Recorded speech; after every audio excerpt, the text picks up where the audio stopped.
Again, thank you, Samir, and thanks people at Covaris for inviting us to give us the opportunity to share with the audience what we've been doing with FFPE tissue processing, more specifically, laser capture and microdissection FFPE tissue processing.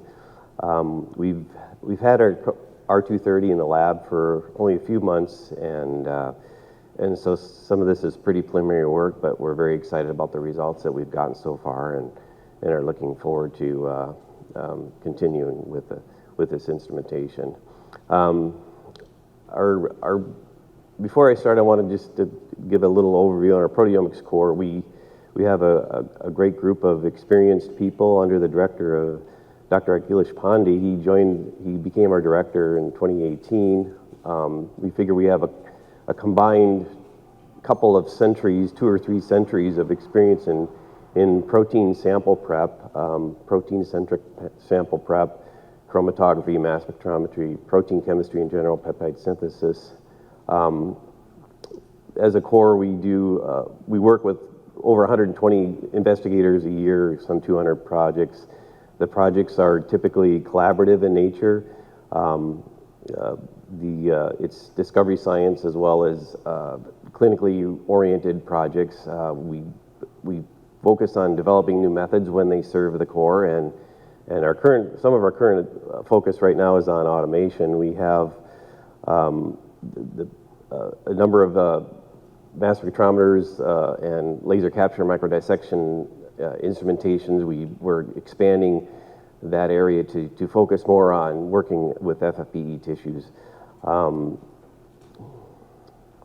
Our introduction into processing formalin fixed paraffin embedded samples was part of an effort to develop a clinical test that centered on using mass spectrometry to identify the proteins responsible for plaque formation in a disease called amyloidosis. Because the clinical management of this disease varied dramatically depending on the causative protein, it was essential to accurately identify the proteins that were forming the plaques. And at the time, immunohistochemistry staining was the gold standard, and it was only conclusive 40% of the time. So a mass spectrometry-based approach was needed to better identify the proteins involved.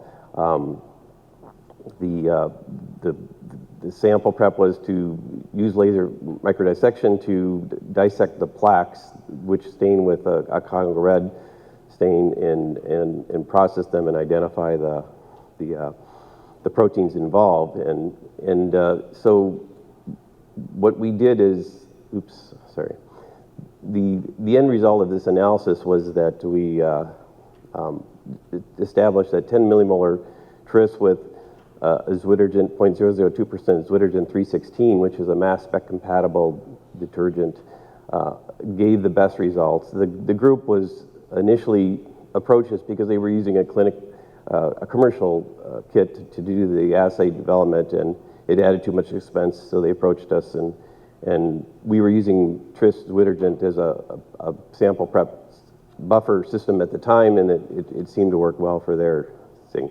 We continued to receive FFPE sample projects and continued evaluating different sample prep methods using protein identifications from mass spectrometry as a gauge for the effectiveness. We found that using 100 millimolar tris, pH 8.2 with 0.002% Zwit 316 with this basic workflow consistently gave us higher numbers.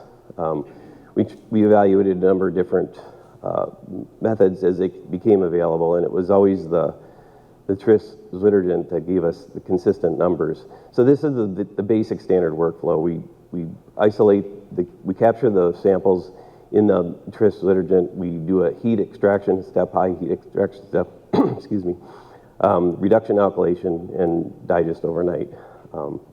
And we use this for many years as our sample prep method for FFPE tissues.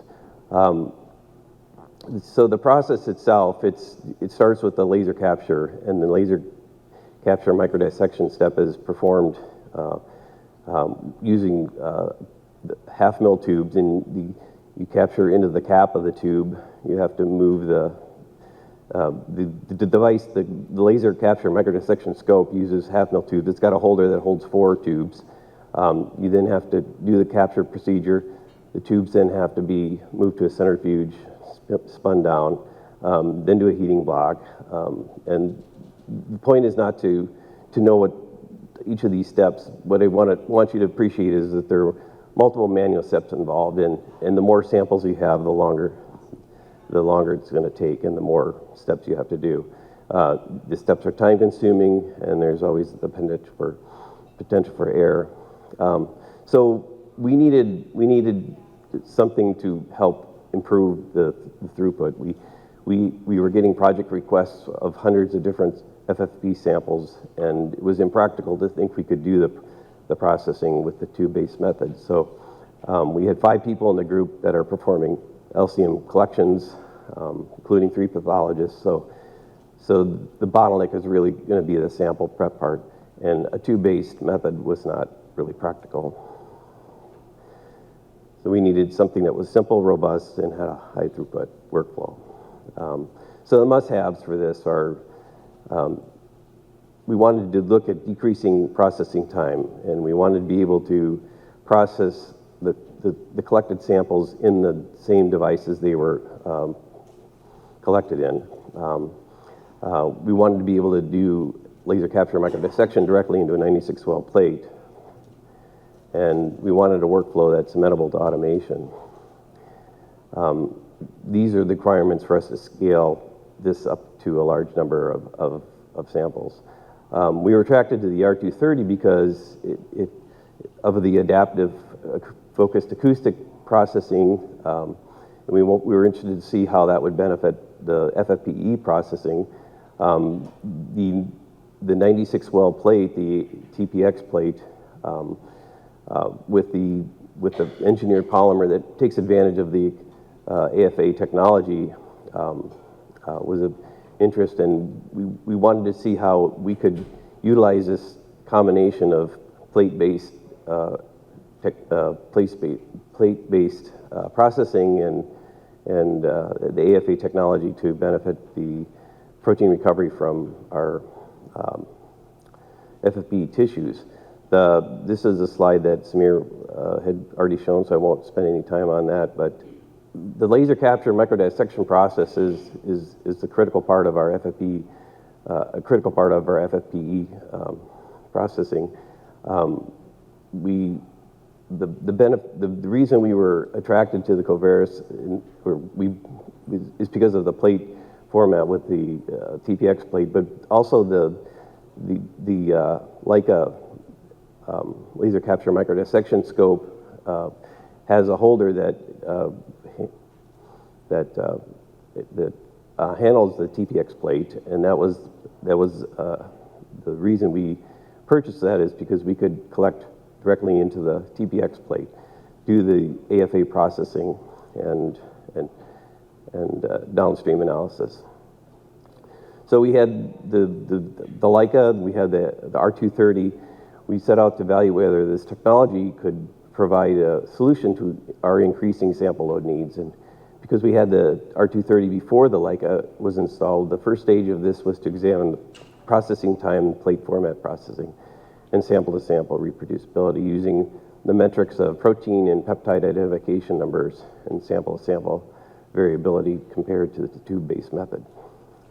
The stage was the next stage was to simplify a workflow and to be able to perform all these steps into a single well, and then finding in the end demonstrating a clinical application.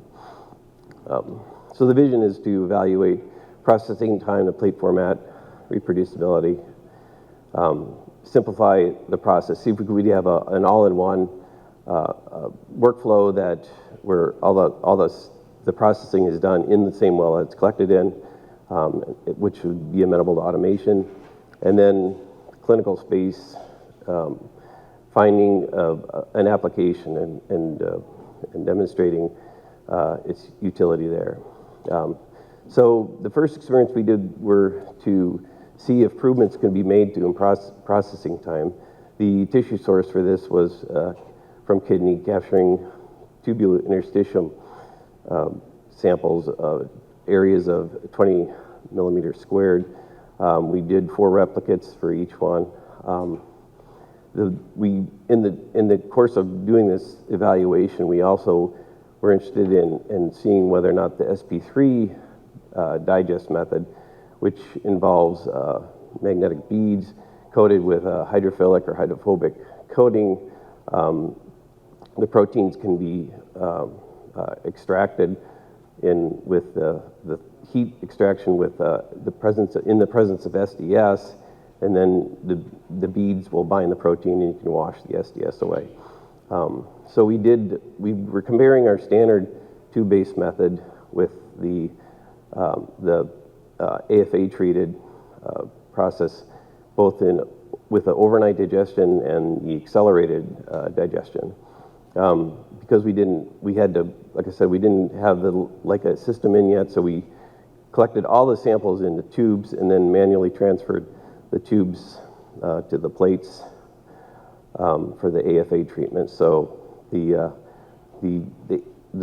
AFA treatment was done before the heat extraction and after the heat extraction, and then everything was reduced, alkylated, and trypsinized or treated with trypsin. There were two of the samples were digested with the accelerated method using the AFA assisted trypsin digest for 60 minutes, and the other set was just allowed to digest overnight at 37 degrees. The samples were then cleaned up. We did C18 desalting with the solution set and then used a plate-based magnetic bead to separate out the bead-based systems. These are the mass spectrometry results. You can see that both the accelerated methods performed as well as our standardized tube-based method in terms of the protein and peptide numbers, and so there was one of our concerns was there be any sacrifice in protein peptide identification numbers using a plate-based method, and there wasn't. The SP3 beads did not, though, appear to offer any advantage, and because they require numerous additional steps, we didn't use this one going forward. But the real benefit was the time savings. So we then moved on to collecting into the plate. We had our Leica system up and running and could evaluate a 96-well format and sample-to-sample variability using replicates of 16, same tissue, same area tissue. We collected into the TPX plate. We performed the AFA treatment before and after the heat extraction step using a thermocycler. One of them we did an overnight digestion, and the other one was the 60-minute AFA-assisted trypsin digest. And again, we're comparing this to our standardized workflow, tube-based workflow, and looking at the protein and peptide numbers again that we got. And you can see that the protein numbers, which is the panel on the left, for each replicate, they're very consistent for the AFA, well, for all the systems, but for the AFA system, there was actually an increase in the number of proteins ID'd. For the peptide numbers were also, there was increased peptide numbers, and overall the sample-to-sample variability was very low in terms of the protein numbers. The CVs were very low. And looking at the miscleavages, again, well over, there was virtually no difference between the number of miscleavages. Looking at the proteins that had one, or peptides that had either 1 or 0 miscleavages, they were essentially identical. So to summarize that initial evaluation, the 96-well plate format worked very well and we didn't observe any sacrifice in protein peptide numbers or sample-to-sample variability. In fact, it was very good. The processing time was dramatically decreased with little or no effect on the number of miscleavages, and the sample-to-sample reproducibility was very good with very low CVs in terms of the protein ID numbers and the peptide numbers. So the next step we wanted to do was go on and see if we could develop some kind of, or put together a simple single well workflow where the sample is collected, processed, and injected from the same well. And for this experiment, we collected glomeruli from kidney sections, cutting 8 replicates with 8 replicates of 1 millimeter squared and 8 replicates of 0.5 millimeter squared. So this is considerably less area than we were cutting for the previous studies. We were cutting 20 millimeter squared, and now we're down to 1 and a half a millimeter squared. And part of this is because glomeruli are very distinct features, and a lot of the projects that we worked on focused on looking at glomeruli and glomeruli-associated diseases. So the workflow we put together was just to use our Agilent Bravo system to do all the reagent transfers, and we would just manually move the plate from the Bravo to the Covaris to the thermocycler to the Covaris, and then eventually onto the mass spectrometer. The real exciting thing for us was that we could have a plate full of samples, and we could be 8 to 96 samples, and the processing time would be literally 3 hours from the time we start the processing to where we could actually put the plate on the mass spectrometer. So one of the features that we want to point out here is that we're not doing any cleanup here because we do a trap and elute method on the mass spectrometer, and so we're basically doing the digest, acidifying it, and putting it on and injecting approximately 36% of the total sample for the mass spec analysis.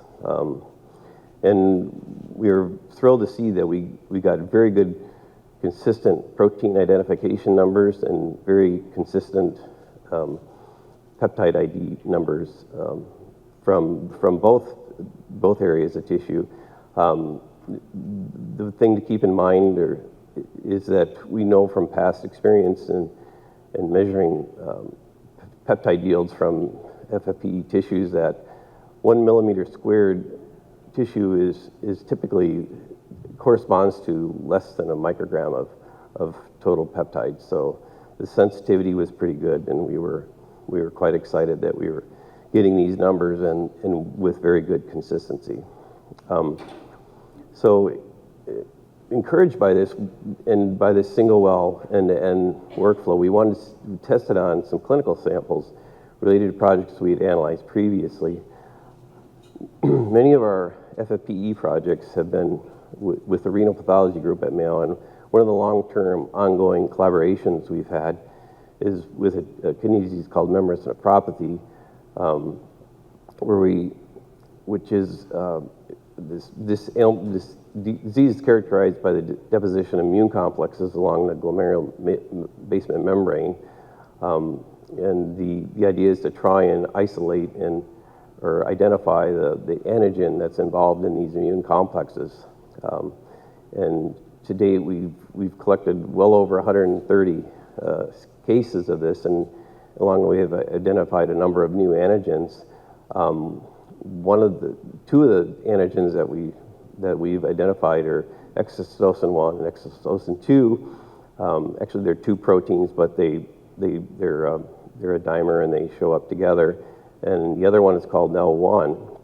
And what we wanted to see if we could we had slides left over from these studies. We wanted to see if we could use the single well quick method to analyze 4 cases of the NEL1 from the NEL1 discovery cohort and 4 cases from the XSS1-2 discovery cohort.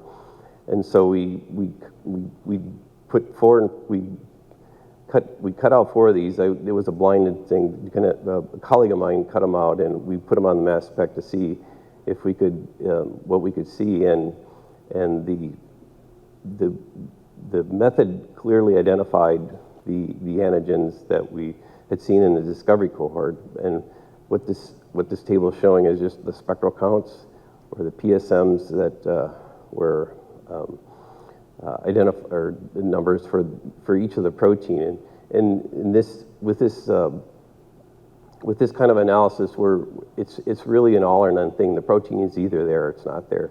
So in the discovery cohort, what we would do is look for proteins that were present in the cases that were not present at all in the control cohort. So this really excited us, and especially noting that the discovery cohort was done with the overnight digestion tube method, and with the single well AFA assisted digest method. The spectral count numbers are very similar, indicating that we're not losing any kind of sensitivity. So summarize, I just wanted to point out that with the Covaris R230 and the Leica MD6, we have a workflow that offers superior FFPE performance over our current standard tube method, with benefits to protein peptide identification numbers and method simplicity, robustness, and reproducibility, and the applications with automation are very clear. So to summarize the questions that we initially asked is that the 96 well plate format compares favorably to our tube method, and if anything, it's better in terms of the sample variability and the numbers. The processing time is shortened to 3 hours or less. We think we can do more to enhance that in terms of the processing method and then also increase turnaround time with mass spec method development. The CVs were excellent with 16 replicates, so we're confident going forward with using a larger number of samples for the plate method, and it clearly fits in an all-in-one workflow using our Bravo to do the sample dispensation. We also have a Hamilton, and we know that we could put the Covaris R230 on the deck of a Hamilton and incorporate that. The only aspect of working with FFPE tissues that's not clear or that's not maybe automatable yet is the heat extraction step. It requires the high heat, 90 to 95 degrees for 60 to 90 minutes. That might still have to be done off the deck, and lastly, does the AFA have relevance in the clinical space? Well, we showed that with the membranous nephropathy cases that it easily identified 2 of the antigens from our previous studies, that indicating that that's something that we could use going forward to look at additional cases. And with that, I'd like to just acknowledge the entire Achilles protein Pandy group, Dr. Pandy research group and core group, and the people from acknowledge the people from Covaris, Samir and Deb and other colleagues, Dr. Sanjeev Sethi, who was the renal pathologist that provided the membranous nephropathy cases, and we would like to thank you for your attention. And